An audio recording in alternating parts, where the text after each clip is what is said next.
गिरौदपुरी के छाता पहाड़ में मेला लगे सतनाम के। जय सतनाम के गूंज उठे हर गली और हर धाम। गिरौदपुरी के छाता पहाड़ में मेला लगे सतनाम के।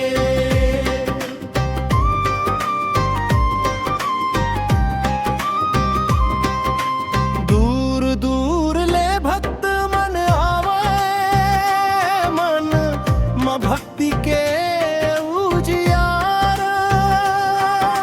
सफेद झंडा लहरावत दिखते, गूंजे सतगुरु के जयकार।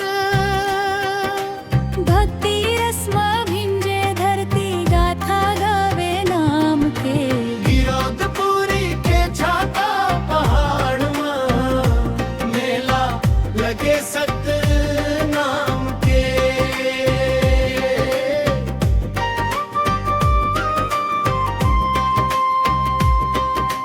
बाबा गुरु घासीदास के महिमा गाथा गावे संसार। सत्याहिंस के जोत जला के देखा बिन मुक्ति के द्वार।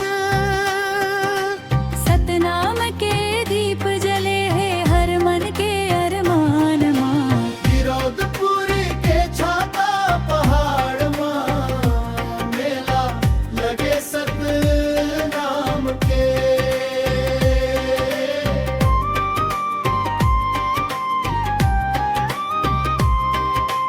मांदर ढोलक बाजे संगी नाचे पंथी टोली। भक्ति के रंग मरंग गे सब जैसे रंग बिरंगी रंगोली। जप तप गूंजे चारों दिशा मां, माया भरे हर धाम मां। गिरौदपुरी के छाता पहाड़ में मेला लगे सतनाम के।